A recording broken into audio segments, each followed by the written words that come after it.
हमारे मेज़बान और मेरे सूबाई सदर जनाब नासिर असलम साहब, ज़िला सदर कैसर जमशेद लोन साहब, ऑल इंडिया कांग्रेस के ज़िला सदर नज़ीर अहमद लोन साहब, ट्रेजरर शमी ओबरॉय साहब, हमारे डीडीसी नासिर लोन साहब, सनाउल्लाह खान साहब,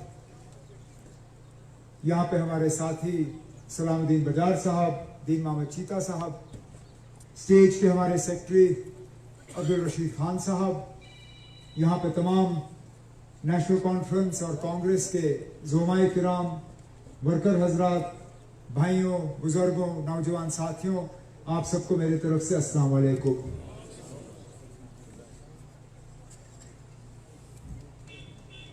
आज इस एक हफ्ते के अंदर अंदर मेरा इस कलारूस की खूबसूरत वादी में दूसरा दौरा है।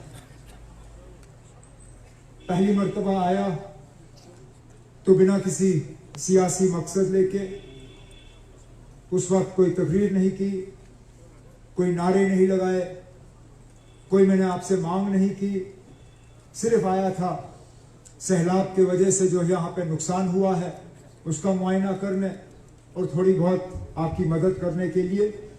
आज मेरा मकसद थोड़ा हटके है और मकसद पे मैं आ जाऊंगा।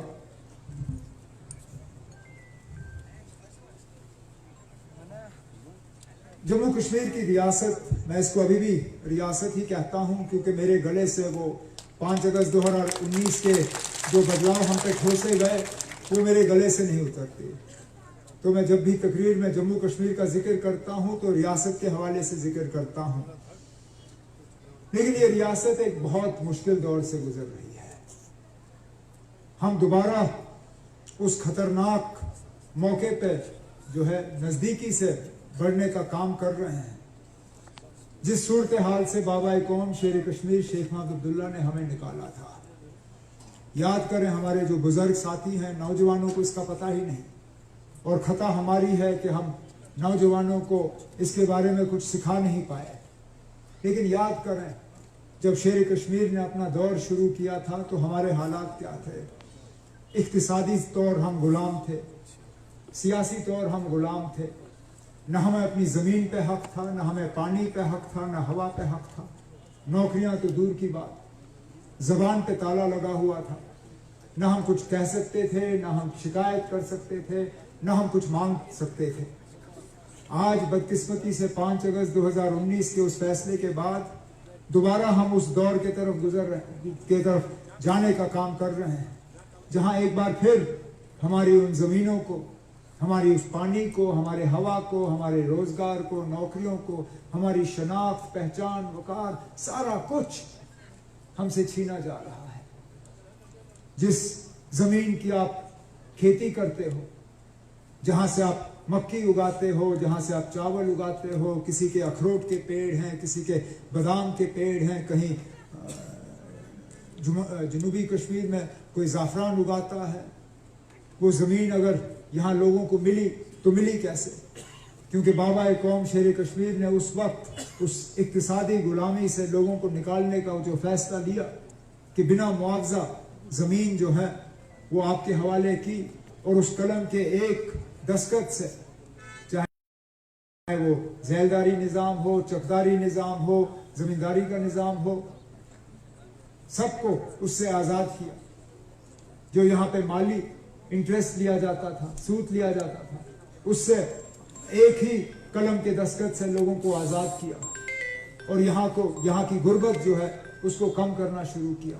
इसी तरह हमारी आवाज़ में एक जमहूरी तरीके, जमहूरियत जब यहाँ आई तो हमारे आवाज़ में एक दम आया, एक ताकत आई, और हमारी आवाज़ को जो है नज़रअंदाज नहीं किया जा सकता था। लेकिन बदकिस्मती से आज आप देखें तो हमारी उन ज़मीनों को ही उतना खतरा है जितना शेर कश्मीर के दौर में था। फारूक साहब ने अपनी हुकूमत में 2002 से पहले एक नया सिलसिला यहाँ शुरू किया था रोशनी का, और रोशनी का मकसद ही ये था कि जो ज़मीनें बची हुई थी शेर कश्मीर के दौर के बाद, उनका भी मालिकाना हक यहाँ के लोगों को मिले। लेकिन बजाय ये कि हमें ज़मीनें मिली यहाँ की जो काहचराई है, बाकी ज़मीनें हैं, वहाँ पे हमारे हक को जो है बुलडोज़र का इस्तेमाल करके वो हक हमसे छीना गया और हमें उन ज़मीनों से जो है महरूम रखने की कोशिश की। आज कोशिश की जा रही है कि हम अपने ही ज़मीन, अपने ही जगह, अपने ही घर में जो है हम गुलाम बन के रहें और हमारी जो है कहीं पे भी हमारी सुनवाई ना हो, कहीं पे भी हमारी आवाज़ में कोई ताकत ना हो। लेकिन ताकत है, ताकत आपके हाथ में है। हम इस निज़ाम को बदल सकते हैं, हम अपनी ज़मीनों को बचा सकते हैं, हम अपने बच्चों के मुस्तकबिल को बचा सकते हैं, हम इनके रोज़गार को बचा सकते हैं, हम अपने गुजर बकरवाल भाइयों का जो फॉरेस्ट एक्ट के तहत उनको इन जंगलों पे जो है सामान इकट्ठा करने का जो हक है, इंशाल्लाह उन सब चीज़ों को हम बचा सकते हैं, बशर्त ये कि हम अपने वोट का सही इस्तेमाल करें, क्योंकि ताकत इस वोट में है। जितनी ताकत हुकूमत के कलम में है उससे कई गुना ज्यादा ताकत आपके इस वोट में है और ये वोट हमें इस इलेक्शन में इस्तेमाल करना पड़ेगा ताकि वो सारी चीजें जो हमसे छीनी गई, वो सारी चीजें जो हमसे ली गई 5 अगस्त 2019, बिलखसूस 5 अगस्त 2019 के बाद उनको हम वापस लाने का काम करें। नेशनल कॉन्फ्रेंस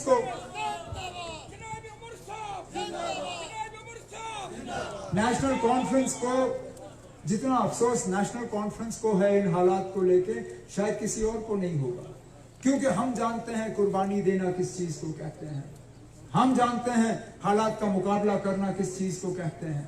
हम हालात के साथ अपना रुख नहीं बदल गए, हमने हालात को देखते हुए अपनी सियासत नहीं बदली, हम वहीं के वहीं कायम रहे। हालांकि हालात ने हमें जो है मजबूर करने की कोशिश की, हालात ने हमें परेशान करने की कोशिश की। आज मुझे अपनी जगह अजीब लगता है कि आज नेशनल कॉन्फ्रेंस को बीजेपी की तरफ से ताने दिए जाते हैं, हमें सवाल पूछे जाते हैं, हमें कहा जाता है कि आप लोगों ने किया क्या। अरे हमने कुछ नहीं किया तो इस मुल्क का झंडा जो यहाँ लहरा रहा है, जब 90 में बंदूक आई हमने इस झंडे को थाम के रखा और किसी को हमने कहा कि जो मिलेगा हमें इस मुल्क के झंडे के आईन के तहत मिलेगा, हम इससे बाहर मांगने के लिए तैयार नहीं है। आज वो पार्टी हमें ताना दे रही है जो उन लोगों की मदद कर रहे हैं जिन्होंने 90 में जाके यहाँ बंदूकें लाई, जिन्होंने 90 में बंदूकें लाके यहाँ के नौजवानों को दिए। यहाँ हमारे कब्रिस्तान भर गए, हमारी नदियां खून से भर गई, लेकिन नेशनल कॉन्फ्रेंस ने जो है अपना मौकूफ नहीं छोड़ा। नेशनल कॉन्फ्रेंस ने यहाँ के लोगों के साथ गद्दारी नहीं की। हमने उस वक्त भी कहा था कि इस बंदूक से कुछ हासिल नहीं होगा, इस बंदूक से कुछ बदलेगा नहीं, जो भी बदलेगा पुरअमन तरीके से बातचीत के जरिए से अपने वोट का इस्तेमाल करके बदलेगा। और इंशाल्लाह हम अपनी जगह कायम हैं और अपनी लड़ाई जो है हम जारी रखेंगे।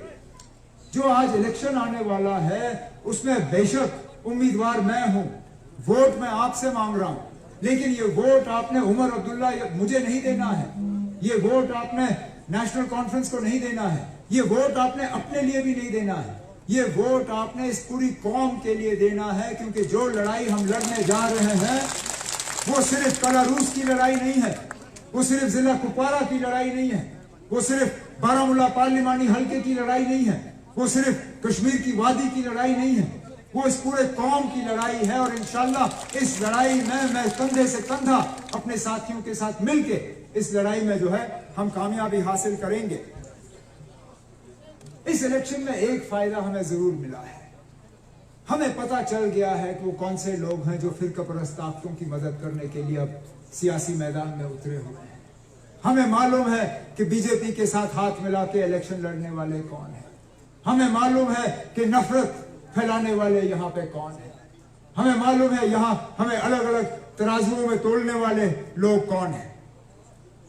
ये लोग उन बीजेपी वालों की मदद करते हैं जिन्होंने मुसलमानों को बदनाम करने में कोई कसर बाकी नहीं रखी, जिन्होंने जहर और नफरत फैलाने के अलावा और कुछ नहीं किया। आज वकार रसूल साहब, जिनका मैं शुक्रगुजार हूं, अपने और ज्यादा सारे काम छोड़ के आज हमारे इस दूर दराज कलारूस की वादी में आए हैं यहाँ पे इलेक्शन में हमारा साथ देने के लिए। इनकी जमात को जब ताने दिए जाते हैं तो क्या कहा जाता है कि अगर कांग्रेस की हुकूमत आई मुसलमान जो है वो हिंदुओं के जेवर छीनेंगे। कांग्रेस को ताने दिए जाते हैं कि अगर कांग्रेस की हुकूमत आई ये मुसलमान जो है ये हिंदुओं की जमीनें खा जाएंगे। अरे खुदारा मुझे बताइए ना, अब इस मुल्क में मुसलमानों की आबादी सिर्फ 14%, 14, हिंदुओं की आबादी 80%। खुदारा मुझे बताइए ना, अब किस दुनिया में 80% लोगों को 14% लोगों से खतरा है? हो ही कैसे सकता है? लेकिन सिर्फ नफरत फैलाने के लिए, और उन लोगों के तरफ से जो जुमा की नमाज अदा करने वाले नमाजी जब सजदा कर रहे हो, उन पे भी कोई रहम नहीं, उनको भी लातों से गिराया जाता है। इसी साल रमजान के पाक महीने में गुजरात की उस यूनिवर्सिटी में रोजा खोलने के बाद हमारे बच्चे, क्योंकि उनके पास और कोई जगह थी नहीं नमाज अदा करने के लिए, कोई मस्जिद नहीं, कोई कमरा नहीं, तो अपने हॉस्टल के बाहर तरावियां पढ़ रहे थे। बाकियों ने आके उनको ऐसा मारा कि वो बेचारे अस्पताल में दाखिल हो गए। ये है इस बीजेपी का हाल। ये है ये लोग जिनको ये यहाँ पे लाने की कोशिश कर रहे हैं, जिनकी पिछले दरवाजे से ये कमल का फूल खिलवाने की कोशिश कर रहे हैं। क्या भूल जाएं कर्नाटक का वो हाल जहां पे हमारी बच्चियों, सिर्फ उनकी ये खता थी कि उनके हिजाब पहना हुआ था, उन्हें यूनिवर्सिटी, कॉलेज, स्कूल में दाखिल होने नहीं दिया, उन्हें तालीम हासिल करने नहीं दी। क्या यही निजाम हमें जम्मू कश्मीर के लिए चाहिए कि नमाज पढ़ते वक्त हमें जूते पड़े, तरावी पढ़ते वक्त हमें मार पड़े, कि हमारी बच्चियों को, हमारी बहनों को, हमारी बेटियों को हिजाब पहनने की वजह से कॉलेज या स्कूल से बाहर रखा जाए? क्या इसके लिए हम बीजेपी की यहां जो है इनको अंदर आने दें? लेकिन अब नेशनल कॉन्फ्रेंस को, इन लोगों को नेशनल कॉन्फ्रेंस से नफरत है, इससे ये कोई छुपी बात नहीं है। लेकिन नफरत इसलिए है क्योंकि हम एजेंसी की बनी हुई पार्टी नहीं है, हम आईबी के पैसे से नहीं बने। क्या हुआ? 2 बजे तक अभी 20 मिनट है। ये कौन कह रहा है? ये इनकी मुसीबत है। ये देखो, यही इनकी साजिश है। आ गए ये सेब की मदद करने के लिए। हमें 2 बजे तक इजाजत है, ये 1:40 पे हमारा माइक बंद कर रहे हैं। अरे मुझे मालूम है ना, हमें ये जगह कितनी मुश्किल से मिला। पता नहीं कोई अफसर बाहर का आया हुआ राज कर रहा है यहां पे। डीसी ने हमें यहां जलसे की इजाजत दी, वो कहता है आपने मुझसे पूछा नहीं। अरे अब हमारा काम नहीं है आप एक एक अफसर से पूछना, वो आपने जाइए अपनी डीसी से मालूम करिए। कल 4 बजे तक उन्होंने हमें यहां इजाजत नहीं दी। आज भी दरवाजे पे ताला लगा हुआ है। खुदा ना खास्ता अगर हम में से किसी को यहां पेशाब करना होगा, यहां बाथरूम की भी इजाजत हमें नहीं है। ये इन लोगों का आज तौर तरीका है काम करने का। कोई बात नहीं ना, मैं बराबर अपने 2 बजे, मैं वैसे 5 मिनट में अपनी तकरीर खत्म करने वाला था, लेकिन अब मैं घड़ी देख के 2 बजे अपनी तकरीर खत्म करूंगा। 1 मिनट ज्यादा मुझे क्यों ना यहाँ के लोगों को रूस, अमेरिका, चीन, पाकिस्तान की कहानियां क्यों ना सुनानी पड़े। मैं अपने बच्चों की किताबें यहां आपको पढ़ा के सुनाऊंगा, लेकिन 2 बजे से पहले मैं ये माइक छोड़ के नहीं जाऊंगा। ये करे जो इनको करना है। कितनी और साजिशें रचाएंगे ये, कितने और तंग करेंगे ये हमें।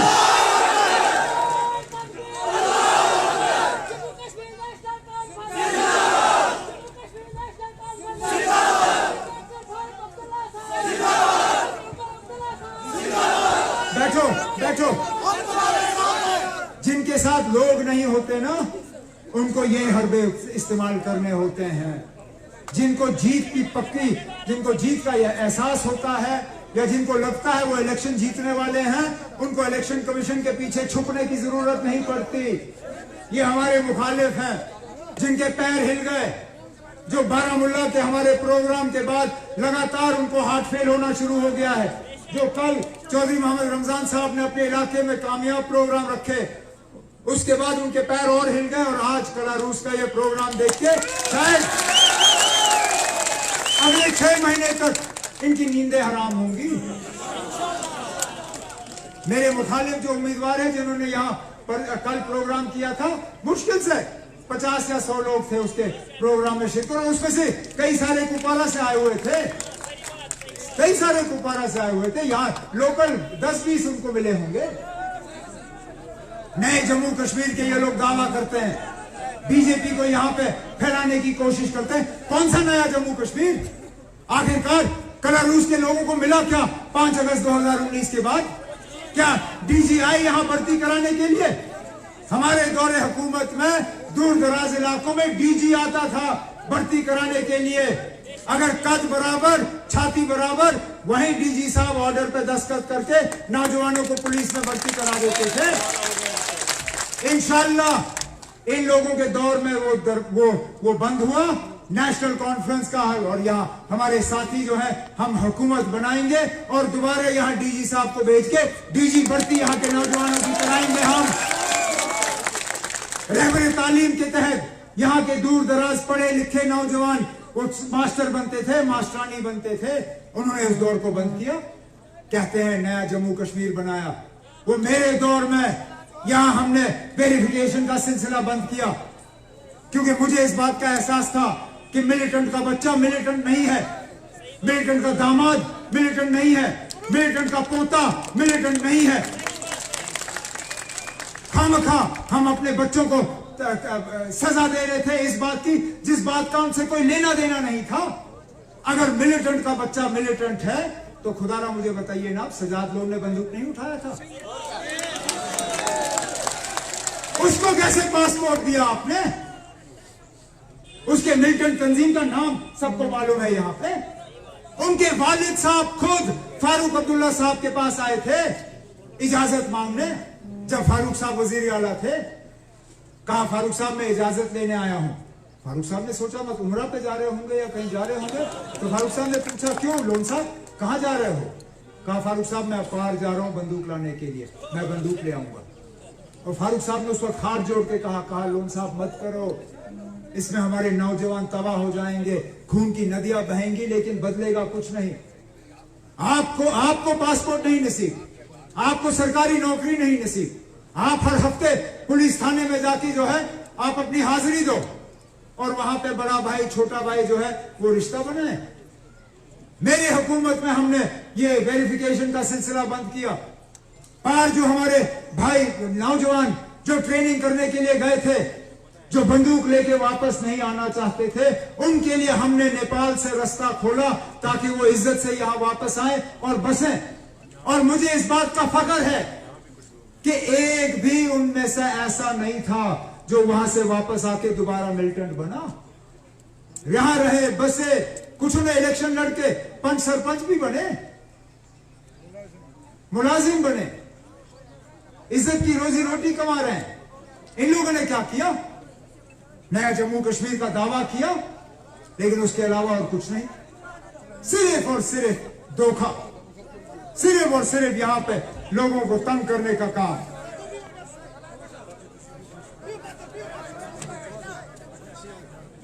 जहां पे वेरिफिकेशन, जहां पे पुलिस की सख्ती, जहां पे बाकी चीजें, वहां पे बिजली का निजाम।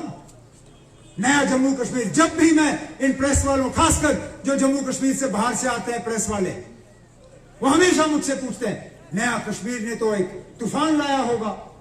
लोगों से पूछे ना क्या तूफान लाया है। यहां बिजली का हाल देखिए, 6-6, 8-8 घंटे बिजली का कट, और बिजली की मीटर है, तूफान के मीटर लगे।